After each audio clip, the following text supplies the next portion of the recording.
পরিষ্কার বলি, যদি ময়দান ছেড়ে দেই, পরিষ্কার বলি, যদি প্রতি বিপ্লব হয়ে যায়, তাহলে বাংলাদেশ আর মুসলমানদের রাষ্ট্র থাকবে না। এটা গুজরাটের মতো, কাশ্মীরের মতো কোনো একটা রাষ্ট্র হয়ে যাবে। পরিষ্কার বলি, স্পষ্ট বলি, নিজেকে জাগ্রত রাখতে হবে, সচেতন রাখতে হবে।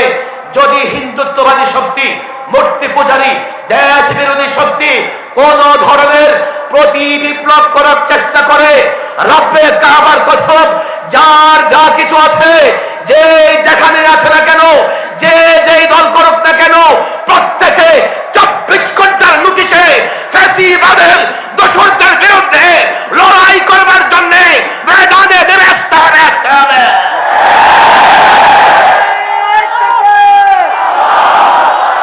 তবে তারা একটা চেষ্টা করতেছে, কিভাবে এই দেশে সংখ্যালঘুদের উপর নির্যাতন হচ্ছে এই বলে দেশের পরিস্থিতি আবারও তারা ঘোলাটে করতে চায়।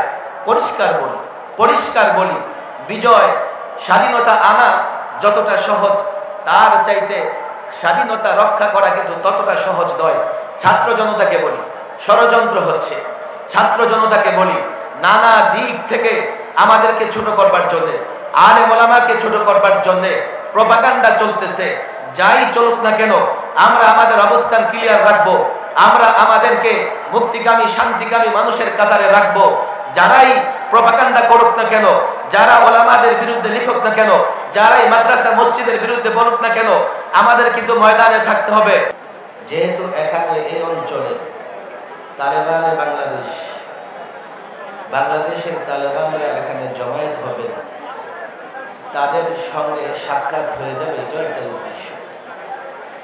একটা সময় যখন আমি তালেবানদের পক্ষে বক্তৃতা করতাম, তা আমাদের বলা হতো আমরা বাংলাদেশকে বিশ্বাস করি না। এদেশে কিছু মিডিয়া এমন ছিল যারা আমাদের বিরুদ্ধে নানা সময় লিখুদের মাধ্যমে নানা প্রপাগান্ডা ছড়িয়ে দিত। বাংলাদেশে এখন ছাত্রদের সরকার ক্ষমতায় আছে, কথা ঠিক না বেঠিক? এই ছাত্রদের সরকারকে যদি আমরা আফগানের ভাষায় বলি, কি বলতে হবে? তালেবান সরকার।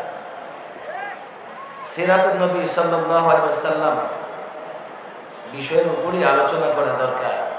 আমি যা দেখতে পাচ্ছি, আমাদের ওলামা একরাম, ছাত্র সমাজ সিরাত মুখস্থ করে, তাদের জন্য সিরাতের 2-4টা লাইন শোনা খুব বেশি জরুরি নয়।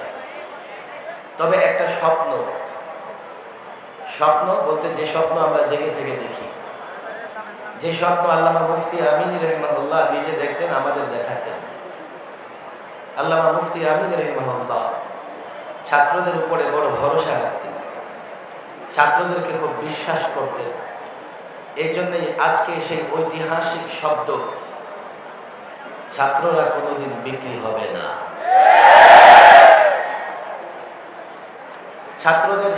ছাত্রদের মাধ্যমেই আমরা একটা নতুন বাংলাদেশ পেয়েছি। আজকে আমরা মুক্ত। একটা সময় মনে হতো এই বুকে পাথর চাপা দিয়ে কতদিন থাকবো, 40টা মামলা মোকাবেলা করে কতদিন চলতে পারবো। মুক্ত আকাশের নিচেও নিজেকে কারাবন্দী মনে হতো। চিৎকার করে ভিতর থেকে কান্না আসতো, কবে পরিবর্তন হবে, কবে আবার দারাজ কণ্ঠে কথা বলতে পারবো। ভয়, ভীতি ইত্যাদি পদদলিত করে কবে আবার জনতার সামনে কথা বলতে পারবো। ছাত্র সমাজের আন্দোলনে খুব দ্রুতই আল্লাহ তাবারক ওয়া তাআলা ব্যবস্থা করে দিয়েছেন, পট পরিবর্তন হয়েছে। আজকে ওলামা একরাম দেশের সর্বত্র প্রোগ্রাম করতেছে। আর এই প্রোগ্রামগুলো 2-4 হাজার লোকের নয়। টিএসসিতে প্রোগ্রাম হোক আর কোনো জেলা মহানগরের প্রোগ্রাম হোক, আলেমরা যেখানেই বক্তৃতা করতেছে সেখানেই হাজারো লাখো লোকের জমায়েত হয়ে যাচ্ছে। এটাই বাংলাদেশের বাস্তবতা, এটাই বাংলাদেশের আসল পরিচয়। কিন্তু বিগত রেজিম সরকার তারা বাংলাদেশের পরিচয় বদলে দিতে চেয়েছে। এই দেশটা পৌত্তলিকদের দেশ, মূর্তি পূজারীদের দেশ, তা বারবার তারা প্রমাণ করতে চেয়েছে। বাংলাদেশ তাওহীদি জনতার দেশ, শান্তিপ্রিয়, শান্তিকামী জনতার দেশ। এই আন্দোলনের মাধ্যমে তা প্রমাণিত হয়েছে। সারা বাংলাদেশে শান্তিপূর্ণ পরিবেশে প্রতিদিন ওলামায়ে কেরাম প্রোগ্রাম করতেছে। বাকি আল্লামা মুফতি আমিন রাহিমাহুল্লাহ যে স্বপ্ন দেখতেন, আমি মনে করি বাংলাদেশে এবারকার ছাত্রদের আন্দোলনের মাধ্যমে এই স্বপ্নটা আংশিক প্রতিফলিত হয়েছে। আমরা ফেসিবাদকে হটিয়ে একটা মুক্ত নতুন দেশ গঠন করতে পেরেছি। তবে চূড়ান্ত বিজয়ের জন্য আমাদেরকে আরেকটু লড়াই করতে হবে। পট পরিবর্তন হলেই আমি যা চাই সবই করতে পারবো না। পট পরিবর্তন হলেই এই মানব সমাজে শান্তি প্রতিষ্ঠার জন্য, রাষ্ট্রীয়ভাবে শান্তি প্রতিষ্ঠার জন্য ইসলামের বিকল্প নাই, রাসূলুল্লাহ সাল্লাল্লাহু আলাইহি ওয়াসাল্লামের আদর্শের বিকল্প নাই। আমি তো মনে করি আমাদের এটা প্রাথমিক বিজয় ছিল। আমরা যেদিন ঘর থেকে রাষ্ট্র সর্বত্র রাসূলুল্লাহর আদর্শ বাস্তবায়ন করতে পারবো, সেদিন আমাদের চূড়ান্ত বিজয় হবে। পরিষ্কার বলি, ছাত্রদের কাছে আবেদন রেখে বলে যাই, এবার যে সংগ্রাম আমরা করেছি, এবার যে আন্দোলন করেছি, এই আন্দোলন ছিল ফেসিবাদের বিরুদ্ধে, এই আন্দোলন ছিল বাংলাদেশের পক্ষে, এই আন্দোলন ছিল গণমানুষের পক্ষে, এই আন্দোলন ছিল গণমানুষের অধিকার আদায়ের জন্য।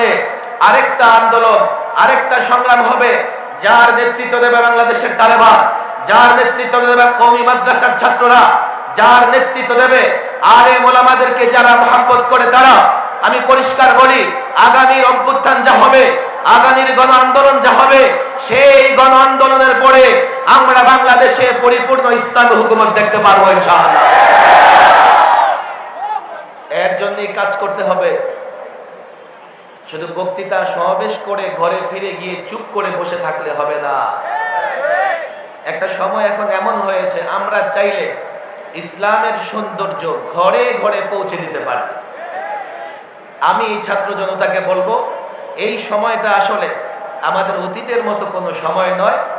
এই সময় আমরা প্রত্যেকটা যুবকের কাছে, প্রত্যেকটা বৃদ্ধের কাছে, প্রত্যেকটা ঘরে ঘরে আমরা যদি ইসলামের সৌন্দর্য পৌঁছাতে পারি, আগামীতে যখন আমাদের নেতৃত্বে আরেকটা গণ অভ্যুত্থানের সুযোগ হবে, এদেশের সমস্ত মানুষ আমাদের সঙ্গ দেবে। কথা ঠিক না বেঠিক? এখনই তো আমি যখন রাস্তায় বের হই, লালবাগের পাশে একটা গাড়ি রাখার জায়গা আছে রাস্তায়, গাড়ির ড্রাইভাররা বলে, হুজুর আপনারা আসার পর থেকে আর চাঁদা দেওয়া লাগে না। আমি বলি, যতদিন থাকবে আপনাদের চাঁদা দিতে হবে না, দুর্নীতি থাকবে না। ভারতীয় মিডিয়ায় কেবলমাত্র সংখ্যালঘু নির্যাতনের খবর ছাপানো হয়, আর বাংলাদেশের বাস্তবতা হচ্ছে, বাংলাদেশ এখন সংখ্যালঘুরা পৃথিবীর যে কোনো দেশের সংখ্যালঘু থেকে যে কোনো সময় থেকে ভালো আছে এবং শান্তিতে আছে।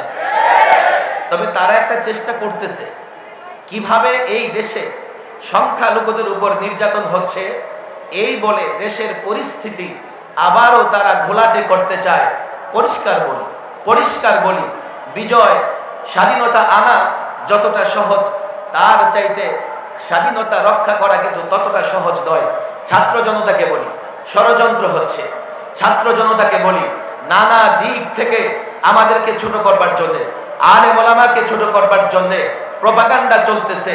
যাই চলুক না কেন, আমরা আমাদের অবস্থান ক্লিয়ার রাখবো। আমরা আমাদেরকে মুক্তিকামী শান্তিকামী মানুষের কাতারে রাখবো। যারাই প্রপাগান্ডা করুক না কেন, যারা ওলামাদের বিরুদ্ধে লিখুক না কেন, যারাই মাদ্রাসা মসজিদের বিরুদ্ধে বলুক না কেন, আমাদের কিন্তু ময়দানে থাকতে হবে। পরিষ্কার বলি, যদি ময়দান ছেড়ে দেই, পরিষ্কার বলি, যদি প্রতি বিপ্লব হয়ে যায়, তাহলে বাংলাদেশ আর মুসলমানদের রাষ্ট্র থাকবে না। এটা গুজরাটের মতো, কাশ্মীরের মতো কোনো একটা রাষ্ট্র হয়ে যাবে। পরিষ্কার বলি, স্পষ্ট বলি, নিজেকে জাগ্রত রাখতে হবে, সচেতন রাখতে হবে।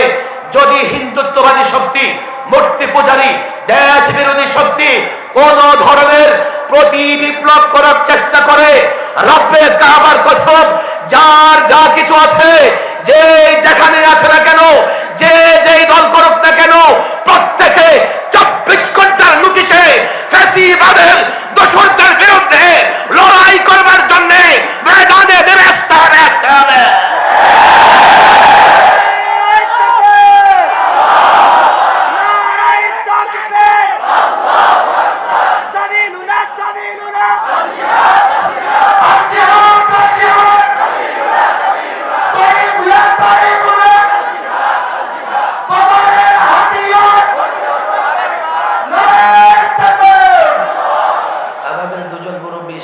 বসা আছেন একজন আমাদের মুরব্বী, বাংলাদেশের মুরব্বী হযরত মাওলানা আব্দুল হামিদ পীর সাহেব মধুপুর।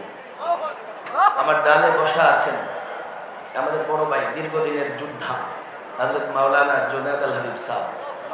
ওনারা বয়ান করবেন। আমি অসুস্থ মানুষ, শুধু আমার প্রাণের কলিজার টুকরা ছাত্রদের সঙ্গে দেখা করবার জন্য এখানে এসেছি। আল্লাহ তাবারক ওয়া তাআলা যেন আমৃত্যু দ্বীনের পথে লড়াই করবার তৌফিক দান করেন। আজকের এই সিরাত মাহফিলে পরপর বাংলাদেশের বরেণ্য সকল ওলামায়ে কেরাম তাকরীর পেশ করবেন, বক্তৃতা রাখবেন। সেহেতু আজকের এই প্রেক্ষাপটে দীর্ঘ বক্তৃতা করবার সুযোগ নেই। তাছাড়া আমিও সকাল থেকে প্রচণ্ডভাবে অসুস্থতার নেয়ামত ভোগ করতেছি। এরপরেও যেহেতু এখানে শীর্ষ ওলামায়ে কেরাম আসবেন, আমি নিজের জন্য সৌভাগ্য মনে করেছি যে এখানে আসা দরকার।